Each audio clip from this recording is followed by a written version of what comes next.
Pagbasa mula sa sulat ni Apostol San Pablo sa mga taga-Roma.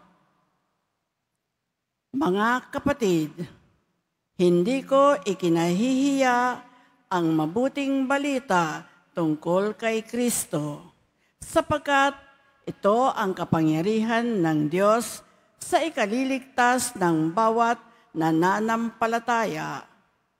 Unay sa mga Hudyo at gayon din sa mga Griego.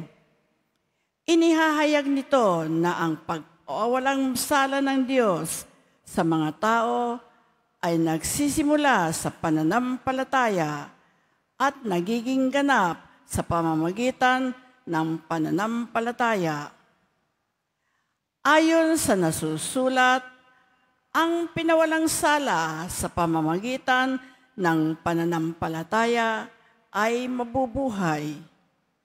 Nahahayag mula sa langit ang puot ng Diyos laban sa lahat ng kalapastanganan at kasamaan ng mga taong sumisiil sa katotohanan sa pamamagitan ng kanilang kasamaan.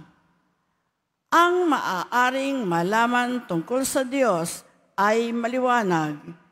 Yamang inihayag ito sa kanila ng Diyos. Mula pa nang likhain niya ang sanlibutan, ang kalikasang di nakikita, ang kanyang walang hanggang kapangyarihan at pagka-Diyos ay maliwanag na inihahayag na mga bagay na ginawa niya. Kaya't wala na silang maidadahilan. Kahit nakilala na nila ang Diyos, siya ay di nila pinarangalan bilang Diyos ni pinasalamatan man lamang. Sa halip, naghaka-haka sila ng mga bagay na walang kabuluhan at nadimlan ang kanilang mga hangal na pag-iisip. Sila'y nagmamarunong, ngunit lumitaw na hangal ng talikdan nila ang kadakilaan ng Diyos na walang kamatayan at sambahin ang mga larawan ng taong may kamatayan, ng mga ibon, ng mga hayop na may apat na paa at ng mga nilalang na nagsisigapang.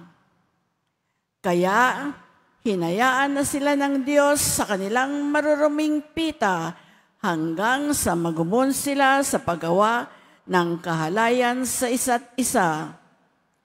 Tinalikdan nila ang katotohanan tungkol sa Diyos at pinalitan ng kasinungalingan. Sinamba nila at pinaglingkuran ang nilalang sa halip na ang lumalang na siyang dapat papurihan magpakailanman. Amen.